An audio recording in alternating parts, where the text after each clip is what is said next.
अस्सलाम वालेकुम नाजरीन, प्रोग्राम ग्लोबल राउंडअप में मां आवां जी मेज़बान सबीन मेमण।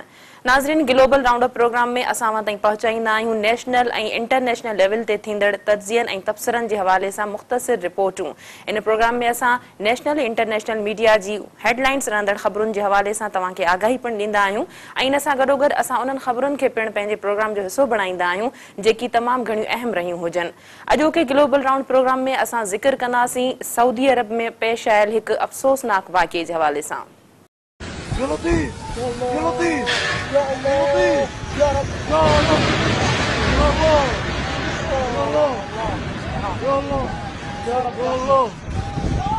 सऊदी अरब जे शहर मक्के शरीफ में मस्जिदुल हराम में थींदड़ तामीराती कम दौरान तेज़ हवा, बरसात ऐं तूफ़ान सबब क्रेन किरण जे नतीजे में 107 माण्हू शहीद ऐं 200 खां वधीक माण्हू ज़ख़्मी थी पिया। सऊदी अरब वाक़िए जी मुकमल जांच जो हुकुम ॾिनो आहे, जॾहिं त इन हादसे में को बि पाकिस्तानी शहीद न थियो। मके जे गवर्नर ख़ालिद उल फैसल हादसे वारे हंध जो जाइज़ो वरितो। सऊदी हुकूमत जो चवणु आहे त तेज़ हवाऊं ऐं तूफ़ान इन हादसे जो सबबु बणियूं आहिनि। मके शरीफ में पेश आयल इन वाक़िए खां पोइ सऊदी जी सभिनी इस्पतालनि में हंगामी हालत लागू कई वई आहे। सऊदी शहरी दिफ़ा जे हवाले सां हिकु इतला में इहो पिणु ॿुधायो वियो त ज़ख़्मियुनि में 18 ॼणा पाकिस्तानी पिणु शामिल आहिनि। सऊदी अरब में हर साल लखनि जी तादाद में सॼी दुनिया मां माण्हू अचनि था ऐं वधीक गुंजाइश पैदा करण लाइ केतिरा ई भेरा तामीराती कमु थींदो रहियो आहे। चयो पियो वञे त हिन वक़्तु 10 लखनि खां बि वधीक माण्हू मके मुकरमा में पहुची चुका आहिनि ऐं अञा बि वधीक माण्हुनि जे अचण जी उमेद कई पई वञे। पाकिस्तान जी परॾेही विज़ारत जे वज़ीर जो चवणु हो त हादसे में 22 पाकिस्तानी ज़ख़्मी थिया, जॾहिं त 25 पाकिस्तानी शहरियुनि खे मामूली इलाज खां पोइ वापसि मोकिलियो वियो। क्रेन किरण खां पोइ हिकदमि अफ़रा तफ़री वारी सूरत हाल पैदा थी वई, पर उन बावजूद केतिरा ई माण्हू काबतुल्ला शरीफ जो तवाफ़ कंदा रहिया। सऊदी अरब में हर साल सॼी दुनिया मां लखे माण्हू हज जो फर्ज़ अदा करण लाइ पहुचनि था ऐं इम्कान ज़ाहिर कयो पियो वञे त हिन साल इहो तादाद 30 लखनि जे बराबरि थी सघे थो। यादि रहे त सऊदी अरब में माज़ीअ में बि अहिड़ा वाक़िया थींदा रहिया आहिनि। 2006 में मिना जे मक़ाम ते रश ऐं पीउ सबबु अफ़रा तफ़री पैदा थियण जे नतीजे में 350 खां वधीक माण्हू फौत थी चुका हुआ, जॾहिं त वज़ीर आज़म मियां मोहम्मद नवाज़ शरीफ समेत केतिरनि ई मुल्कनि जे सरबराहनि इन वाक़िए ते अफ़सोस जो इज़हार कयो आहे। नाज़रीन, सऊदी अरब में पेश आयल इन अफ़सोसनाक वाक़िए जे हवाले सां रिपोर्ट रवां ॾिठी। प्रोग्राम में ॻाल्हि कंदासीं अमरीका ऐं चीन जे ताउन सां। प्रोग्राम में ॻाल्हि कंदासीं सिफ़ारतकारनि जे तरबियती प्रोग्राम जे हवाले सां। अमरीका ऐं चीन जे ताउन सां अफ़गानिस्तान जे सुफ़ारती अमले में शामिल थींदड़ सिफ़ारतकारनि खे तरबियती प्रोग्राम करायो वियो। नए अफ़गान सिफ़ारतकारनि जे अमले जो तरबियती प्रोग्राम अरबा वारे ॾींहुं वॉशिंगटन में शुरू कयो वियो। 15 माण्हुनि ते ॿधल अफ़गान अमले अमरीकी परॾेही विज़ारत जे इजलास में पिणु शिरकत कई। अमरीका ऐं चीन जे ताउन सां इहो तरबियती प्रोग्राम गुज़िरियल 4 सालनि खां जारी आहे, जंहिं में अफ़गानिस्तान जे सुफ़ारती अमले खे सुफ़ारतकारी ऐं इंतज़ामी मामलनि खे हलाइण जी ट्रेनिंग ॾिनी वेंदी आहे। अमरीका जे परॾेही वज़ीर एंटोनी ब्लिंकन जो चवणु आहे त अफ़गानिस्तान जी पायदार तरक़ी वॉशिंगटन ऐं बीजिंग जे मफ़ादनि वटां आहे। संदसि चवणु हो त इन प्रोग्राम ज़रिए नई नस्ल जंहिं में अव्हां पिणु शामिल आहियो, उन्हनि जी न रुॻो मदद कई वञे थी, पर मज़बूत, मुस्तहकम ऐं ख़ुशहाल अफ़गानिस्तान जी बुनियाद पिणु रखी पई वञे। अफ़गानिस्तान जे सुफ़ारती अमले खे तरबियत ॾियण जो इहो प्रोग्राम 2012 में काबुल में शुरू कयो वियो हो, जंहिं में हर साल ज़हीन सुफ़ारतकारनि जी चूंड कई वेंदी आहे ऐं हिन वक़्त ताईं 35 सालनि खां घटि उमिरि जा 45 अमलदार तरबियत हासिल करे चुका आहिनि। अमरीका में अफ़गानिस्तान जे सफ़ीर हामिदुल्लाह मोहिब जो चवणु आहे त उन्हनि तरबियत हासिल कंदड़ सुफ़ारतकारनि मां 2 मर्द ऐं 2 औरतूं हाणे उन्हनि जे सुफ़ारतखाने में कमु करे रहिया आहिनि। अमरीका ऐं चीन जो अफ़गानिस्तान जे सुफ़ारतकारनि लाइ इहो गॾियल तरबियती प्रोग्राम ॿिन्ही मुल्कनि जे स्ट्रेटजिक ऐं इक़्तिसादी डायलॉग जो नतीजो आहे।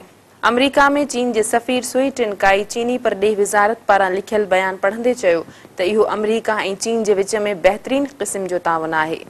हुन जो चवणु हो त चीन जो सदर जल्द अमरीका जो सरकारी दौरो पिणु करण वारो आहे, जंहिं में हू ओबामा सां पिणु मुलाक़ात कंदो। चीनी सदर लाइ इहो प्रोग्राम ॿियनि प्रोग्रामनि जीअं क़ाबिले अमल एजेंडा जो हिकु मुकमल हिसो आहे। 15 अमलदारनि ते ॿधल इहो अमलो अमरीकी परॾेही विज़ारत पारां रोज़ानो ॾींदड़ ब्रीफिंग में पिणु शिरकत कंदो। ब हफ़्ता वॉशिंगटन ऐं न्यूयॉर्क में गुज़ारण खां पोइ अक्टूबर में इहो अफ़गानी सफ़ारती अमलो बीजिंग ऐं ॿियनि चीनी शहरनि जो पिणु दौरो कंदो। नाज़रीन, अमरीका ऐं चीन जे सहकार सां अफ़गानी सफ़ारती अमले जी तरबियत जे हवाले सां हिकु रिपोर्ट अवां ॾिठी। हाणे प्रोग्राम में ॻाल्हि कंदासीं इसराइल जे हवाले सां त इसराइल 4 सालनि खां पोइ काहिरा में पंहिंजो बंदि सफ़ारतखानो ॿीहर खोले छॾियो आहे। इसराइल पारां इहो सफ़ारतखानो 4 साल पहिरीं तॾहिं बंदि कयो वियो हो जॾहिं मुज़ाहिरीन इन सफ़ारतखाने ते हमलो करे ॾिनो हो। इसराइल जी परॾेही वज़ारत पारां चयो वियो त director general door gold in सिलसिले में काहिरा जो दौरो पिणु कयो। यादि रहे त सेप्टेंबर 2011 में मुज़ाहिरो कंदड़ माण्हुनि सफ़ारतखाने ते हमलो करे ॾिनो हो, जंहिं जे नतीजे में इसराइली सफ़ीर तिज़ाक लिवानून ऐं ॿिए अमले खे मिस्र छॾणो पियो। इहे मुज़ाहिरा इन करे शुरू कया विया हुआ जॾहिं 5 मिस्री सिक्योरिटी अहलकारनि खे तॾहिं मारियो वियो हो जॾहिं हू सरहद ते मुबैना दहशतगर्दनि जो पीछो करे रहिया हुआ ऐं उन में 8 इसराइलियुनि खे पिणु मारियो वियो हो। गुज़िरियल हफ़्ते काहिरा में इसराइली सफ़ीर हाइम कोरन सफ़ारतखाने खे ॿीहर खोलण वारी तक़रीब में शिरकत कई, जंहिं में काहिरा में मौजूद अमरीकी सफ़ीर ऐं मिस्र जा आला सफ़ारतकार बि मौजूद हुआ। सफ़ारतखाने खे बंदि करण खां पोइ इसराइली सफ़ारतकार काहिरा जे इलाइक़े में सफ़ीर जी रिहाइशगाह मां मामूल जा कमकार हलाईंदा रहिया हुआ। 2013 में सदर मोहम्मद मुर्सी खे फ़ौज पारां बरतरफ़ करण खां पोइ ॿिन्ही मुल्कनि जे लाॻापन में वेझड़ाई ॾिठी वई आहे। 1979 में हिकु अमुन मुआहिदो करण खां पोइ मिस्र ऐं इसराइल जे विच में सिक्योरिटी मामलनि ऐं ख़ासि करे मिस्र जे जज़ीरा वारे सीना में ख़ासि ताउन पिणु ॾिठो वियो आहे, जॾहिं त शिदत पसंद इन इलाइक़े में मिस्र जे फ़ौजियुनि ते हमलनि खां अलावा इसराइल ते रॉकेट सां पिणु हमला कंदा रहिया आहिनि। इसराइल पारां मिस्र खे कुदरती गैस बरामद करण जे हवाले सां पिणु ॻाल्हियूं थी रहियूं आहिनि, पर हिन वक़्त ताईं इन मामले ते को बि मुआहिदो न थी सघियो आहे। नाज़रीन, काहिरा में इसराइली सफ़ारतखाने खे ॿीहर खोलियो वियो आहे। इन हवाले सां हिकु मुख़्तसिर रिपोर्ट अवां ॾिठी। हाणे प्रोग्राम में ॻाल्हि कंदासीं ईरान जे जौहरी मुआहिदे जे हवाले सां, जंहिं बाबति इहे इम्कान चिटा थी चुका आहिनि त अमरीकी सदर बारक ओबामा खे इन ते हाणे वीटो जी ज़रूरत न पवंदी। अमरीकी सेनेट में ईरान सां जौहरी मुआहिदे जे हक़ में थींदड़ मेंबरनि जो अंग 41 खां वधीक थी चुको आहे, जंहिं जे नतीजे में इहे इम्कान चिटा थी चुका आहिनि त मुआहिदे जे ख़िलाफ़ करारदाद जी नामंज़ूरी जी राह में हाणे का बि रुकावट न रही आहे। इन जो साफ़ मतिलबु इहो आहे त बारक ओबामा खे हाणे वीटो जे सहारे जी ज़रूरत न पवंदी, जेका बारक ओबामा लाइ हिकु सियासी फतह समझी पई वञे। अमरीका ऐं 5 ॿियनि आलमी ताक़तनि जुलाई में ईरान सां हिकु मुआहिदो तय कयो हो। इन मुआहिदे जो मक़सदु हो त ईरान खे जौहरी प्रोग्राम खां रोकियो वञे, जंहिं जे बदिले में ईरान जे ख़िलाफ़ लॻंदड़ पाबंदियुनि खे नरम करण जी ॻाल्हि कई वई हुई त जीअं ईरान जी मईशियत खे वधीक बहितर कयो वञे। अमरीका ऐं उन जे इत्तेहादियुनि पारां केतिरे ई अरसे खां इहो शक ज़ाहिर कयो पियो वञे त ईरान पंहिंजे जौहरी प्रोग्राम खे न्यूक्लियर हथियार ठाहिण लाइ इस्तेमालु करे रहियो आहे, जॾहिं त ईरान पारां हमेशह इन इल्ज़ाम खां इनकार कयो वियो आहे। जॾहिं त ऐवान में बारक ओबामा जी डेमोक्रेटिक पार्टी जे उबतड़ रिपब्लिकन पार्टी सां तालुक़ रखंदड़ मेंबरनि खे अक्सरियत हासिल आहे। चई सघिजे थो त ऐवान में मेंबरनि जी तादाद खे नज़र में रखंदे ईरान जे जौहरी मुआहिदे जे ख़िलाफ़ करारदाद मंज़ूर थी सघे थी, पर सेनेट जी हिमायत खां बग़ैर इहा सिर्फ़ हिकु कानून साज़ी लेखी वेंदी। ईरान सां जौहरी मुआहिदे जी हिमायत जे हवाले सां बारक ओबामा कानूनदाननि ते हमेशह ज़ोर ॾींदो रहियो आहे। हाणे जॾहिं त बारक ओबामा एतिरा वोट हासिल करे छॾिया आहिनि त जीअं मुख़ालिफ़ संदसि राह में रुकावट नथा बणिजी सघनि, कांग्रेस जा मुख़ालिफ़ सदर खे वीटो जो इख़्तियार इस्तेमालु करण ते हाणे मजबूर नथा करे सघनि, पर पोइ बि इन बहस जे नतीजे में तनक़ीद कंदड़नि खे इहो मौक़ो ज़रूरु मिलियो आहे त हू इन मुआहिदे जे ख़िलाफ़ शिकायतनि ते पंहिंजो आवाज़ बुलंद करे सघनि। मुख़ालिफ़िन जो इहो बि चवणु आहे त इन जौहरी मुआहिदे जे नतीजे में ईरान खे वधीक फ़ाइदो थी सघे थो। हिकु तरफ़ ईरान जो जौहरी प्रोग्राम हलंदो रहंदो त ॿिए तरफ़ ईरान तां पाबंदियूं हटण खां पोइ ईरान खे अरबें डॉलर मिली सघनि था। इहो पिणु ख़दशो ज़ाहिर कयो पियो वञे त ईरान तां पाबंदियूं हटण खां पोइ उन खे मिलंदड़ रक़म दहशतगर्दी लाइ पिणु इस्तेमालु थी सघे थी। अमरीकी सेनेट में ईरान सां जौहरी मुआहिदे जे हवाले सां अमरीकी सदर बारक ओबामा खे 41 मेंबरनि जी हिमायत हासिल थी चुकी आहे। नाज़रीन, प्रोग्राम जो सिलसिलो जारी रहंदो। वठूं था हिकु मुख़्तसिर ब्रेक।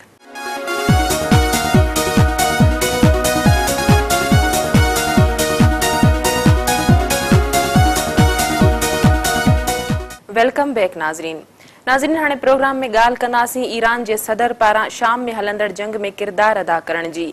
जी हाँ, ईरान जे सदर हुस्नी रूहानी जो चवणु आहे त हू शाम में हलंदड़ जंग खे रोकण लाइ पंहिंजो किरदार अदा करण लाइ तयार आहे ऐं इन सिलसिले में हू सऊदी हुकूमत सां पिणु ॻाल्हियूं करे सघे थो।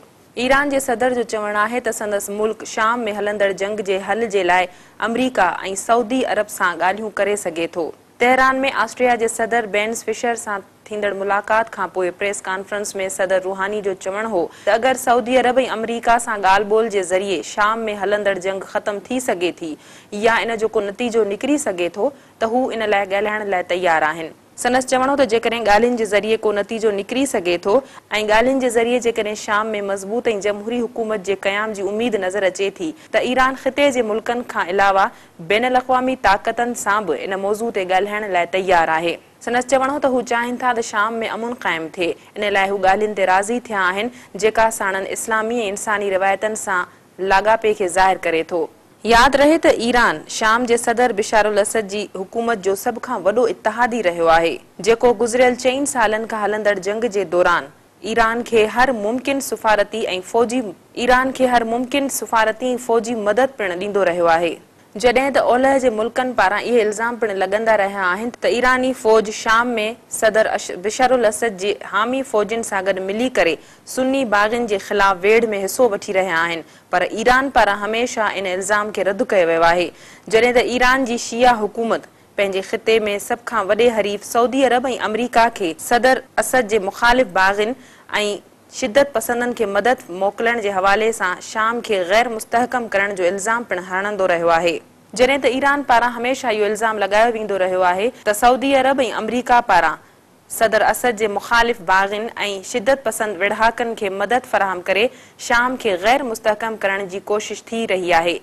ईरान जे फ़ौजी अफ़सरनि शाम में शिदत पसंद तंज़ीम दाइश जे ख़िलाफ़ कार्रवाइनि में बि शामी फ़ौजी दस्तनि खे टेक्निकी ऐं तरबियती मदद फ़राहम करे रहिया आहिनि। ईरानी सदर प्रेस कॉन्फ्रेंस कंदे बैन अल-अक़वामी बिरादरी ते ज़ोर ॾिनो त हू सदर असद खे हुकूमत खां बेदख़ल करण जहिड़े मुतालबे खे छॾे शाम में हलंदड़ जंग खे रोकण लाइ पंहिंजूं कोशिशूं वठनि। जॾहिं त अमरीका, यूरोपी मुल्क, तुर्की ऐं सऊदी अरब समेत केतिरियूं इलाक़ाई ताक़तूं इन ॻाल्हि ते ज़ोर ॾेई रहियूं आहिनि त शाम में जंग में बहितरी तॾहिं अची सघे थी जॾहिं बिशार अल असद खे हुकूमत खां बेदख़ल कयो वञे। जॾहिं त ईरान ऐं शामी हुकूमत खां अलावा रूस हिकु अहम इत्तेहादी रहियो आहे जेको इन मुतालबे जी मुखालफ़त करण में अॻु भरो आहे। प्रेस कॉन्फ्रेंस जे दौरान ईरानी सदर जो इहो बि चवणो हो त संदसि मक़सद कंहिं बि शख़्सियत या हुकूमत जी हिमायत करण न आहे।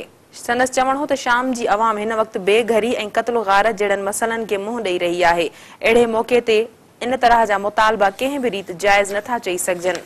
सदर रूहानी इहा ॻाल्हि वाज़े कंदे पिण चयो त ईरान पारां इन मौक़िफ़ खे ॿीहर चिटो कयो थो वञे त कंहिं बि गैर मुल्की ताक़त खे शाम जे मुस्तक़बिल जे हवाले सां फ़ैसिले करण जी इजाज़त या इख़्तियार नथो ॾेई सघिजे, जॾहिं त इन्हनि मुल्कनि खे घुर्जे त हू शाम में सलामती जी सूरतहाल खे वधीक बहितर करण लाइ पंहिंजो किरदार अदा कनि। हाणे ॻाल्हि कंदासीं लंडन जे एयरपोर्ट ते मौजूदु हिकु अहिड़े होटल जे हवाले सां जंहिंमें खाधे जे ज़रिए मुसाफ़िरनि जे मूड खे बहितर करण जी कामयाब कोशिश कई पई वञे।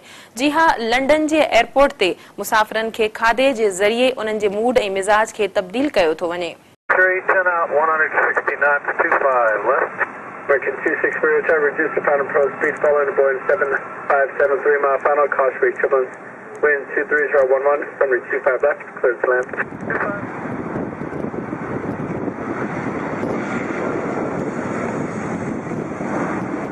लंडन जे गेटविक हवाई अॾे ते हिकु होटल खोलियो वियो आहे जेको मुसाफ़िरनि जे ख़राब मूड खे बहितर करण जो इलाज खाधे जे ज़रिए करे थो, जंहिंमें ग़िज़ाइत सां भरपूर ख़ुशी वारा खाधा रखिया विया आहिनि त जीअं मुसाफ़िर ख़ुशी वारनि हार्मोन सां गॾु सफ़र करे सघनि। हवाई सफ़र खां पहिरीं हवाई अॾनि ते चेकिंग जो अमल केतिरनि ई मुसाफ़िरनि खे बेज़ार करे विझे थो ऐं इहो तजुर्बो ॾाढो ॾुखियो पिण हूंदो आहे, ख़ासि तौर ते तॾहिं जॾहिं इन सिक्योरिटी जे हवाले सां तव्हांखे हिकु वॾी क़तार में बीहणो पइजी वञे या वरी जहाज़ जी रवानगीअ में देरि थी वञे त पोइ ज़हनी ऐं जिस्मानी थक पिण थींदो आहे ऐं चिड़चिड़ाहट में पिण इज़ाफ़ो थींदो आहे त पोइ ज़हनी ऐं जिस्मानी थक खां अलावा बेज़ारी पिण थींदी आहे। जॾहिं त लंडन जे हवाई अॾे ते इन बेज़ारीअ खे ख़तमु करण जे लाइ ग़िज़ाइत सां भरपूर हिकु अहिड़ो खाधो फ़राहम कयो वञे थो जेको मुसाफ़िरनि लाइ हैप्पी मील्स यानी हक़ीक़ी तौर मूड खे ख़ुशगवार करण में मदद फ़राहम करे थो। लंडन जे गेटविक हवाई अॾे ते हिकु होटल पारां मुसाफ़िरनि जे ख़राब मूड जो इलाज बहितरीन खाधे ॾियण सां कयो वञे थो जंहिंखे खाइण खां पोइ मुसाफ़िर ख़ुशीअ वारे हार्मोन सां गॾु पंहिंजो हवाई सफ़र करे सघंदा। इन होटल ते मूड खे बहितर करण जे लाइ मेन्यू में ख़ासि तौर ते कुझु खाधा शामिल कया विया आहिनि जेके मूड खे बहितर करण, ख़ुशी ॾियण या जज़्बाती हार्मोन जी पैदावार में मददगार साबित थियनि था। साइंसी जायज़े मूजिब हार्मोन्स असांजी जिस्मानी ऐं जज़्बाती सेहत जे हवाले सां बुनियादी हिस्सा रहिया आहिनि ऐं इहा ॻाल्हि ॾाढी हैरत वारी आहे त दिमाग़ में ख़ुशीअ वारा जज़्बा पैदा करण वारा हार्मोन्स सेरोटोनिन पिणु पेट में पैदा थींदा आहिनि यानी जेको असां खाऊं था उन जो असर असांजे दिमाग़ ते पिणु थिए थो ऐं दिमाग़ मां ई सुठो ऐं ख़ुशी वारो जज़्बो पैदा थिए थो। गेटवे हवाई अॾे ते मुसाफ़िरनि जे लाइ ठहंदड़ खाधा ग़िज़ाईअ जे माहिर ट्रेवरेस जे सलाह सां तयार कया वञनि था। ग़िज़ाईअ जे माहिर ट्रेवरेस जो चवणु आहे त हिते मौजूद कुझु खाधा अव्हां जे दिमाग़ में ख़ुशी पैदा करण वारे केमिकलनि खे पिणु वधाइनि था ऐं डोपामाइन, ऑक्सीटोसिन ऐं अमीनो एसिड जहिड़ा हार्मोन्स पैदा कनि था जेके ख़ुशीअ जे जज़्बे खे वधाइनि था। संदसि चवणो त दिमाग़ में इन्हनि केमिकल्स ऐं सेरोटोनिन हार्मोन्स जी घटि सतह इंसानी जिस्म में थक खे पैदा करे थी। ट्रेवल वेबसाइट ते एयरलाइन ट्रेंड्स जे बानी रेमंड जो चवणु आहे त मुसाफ़िरनि जे लाइ ग़िज़ाइयत सां भरपूर खाधा बिल्कुलु हिकु सम्झ में अचण वारी ॻाल्हि आहे छो त हवाई जहाज़ जो सफ़र अहिड़ो सफ़र आहे जेको डिघो ऐं वॾो बि थी सघे थो जंहिंजे करे मुसाफ़िर जल्दी थकिजी वेंदा आहिनि। इन करे उन्हनि खे घुर्जे त हू अहिड़नि सही क़िस्म जे खाधनि जी चूंड कनि। संदसि चवणु हो त हवाई सफ़र जे दौरान ग़िज़ाइयत सां भरपूर खाधा सॼी दुनिया में मञिया वञनि था। जीअं त 50 हवाई अॾनि ते हिकु अहिड़ो जूस ॾिनो वेंदो आहे जेको जिस्मानी थकावट खे परे करे थो। नाज़रीन, मुसाफ़िरनि खे डिघे हवाई सफ़र जे थक खां बचाइण जे लाइ लंडन जे हवाई अॾे ते हिकु नए होटल ऐं उन में ग़िज़ाइयत सां भरपूर खाधनि जे हवाले सां हिकु मुख़्तसिर रिपोर्ट अवां ॾिठी। हाणे प्रोग्राम में वक़्तु आहे हिकु मुख़्तसिर ब्रेक जो। वठूं था ब्रेक।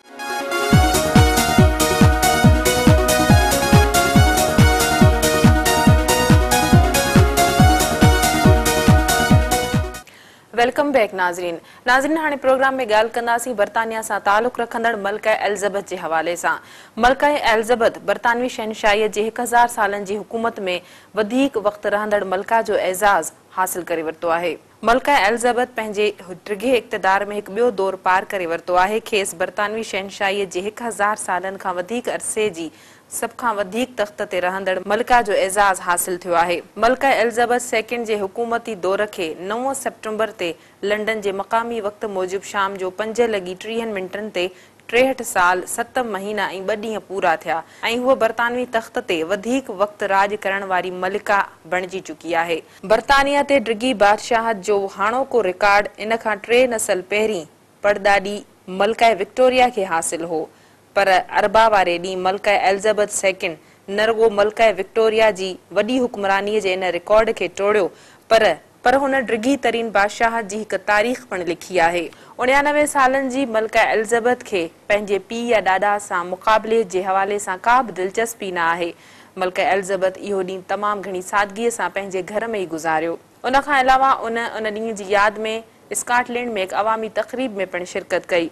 मलका एलिज़ाबेथ स्कॉटलैंड जी सरहद ते रेलवे लाइन जे इफ़्तिताह जे मौक़े ते हिकु मुख़्तसिर ख़िताब कयो जंहिंमें संदसि चवणो हो त इहो एज़ाज़ हासिल करण जी खेसि कॾहिं बि ख़्वाहिश न रही। संदसि चवणो त फितरी तौर ते इंसान पंहिंजी डिघी ज़िंदगीअ में केतिरा ई लाहा चाढ़ा ॾिसे थो ऐं मुंहिंजी ज़िंदगी बि इन्हनि ॻाल्हियुनि खां अलॻि न रही आहे। संदसि चवणो त मां अव्हां सभिनी मोहबत कंदड़ माण्हुनि पंहिंजे मुल्क ऐं मुल्क खां ॿाहिरि रहंदड़ उन्हनि माण्हुनि जो पिणु शुक्रियो अदा कयां थी जंहिं हिन मौक़े ते मूंखे पैगाम मोकिलिया आहिनि। मलका एलिज़ाबेथ ऐं उन जो मुड़ुसु शहज़ादो फिलिप ट्रेन जे ज़रिए एडमबरा खां स्कॉटलैंड पहुता। इन सफ़र में साणनि गॾु स्कॉटलैंड जी पहिरीं मिनिस्टर निकोला स्ट्रिजन बि साणनि गॾु हुई। मलका एलिज़ाबेथ मुसलसल बदिलजंदड़ दुनिया में मज़बूतीअ जी अलामत आहे। मलका बर्तानिया जी इन डिघी बादशाहत जे तारीख़ी मौक़े ते मलका बर्तानिया खे ख़िराज अक़ीदत पेश करण लाइ शाही महल वेस्ट मिनिस्टर में घंटियूं पिणु वॼायूं वयूं जॾहिं त बर्तानवी अख़बारुनि में मलका एलिज़ाबेथ जे हवाले सां ख़ुसूसी मज़मून पिणु छापिया विया। मलका एलिज़ाबेथ जे इन डिघे इक़्तिदार जी निशानी जे हवाले सां बेकिंगम पैलेस सरकारी तौर ते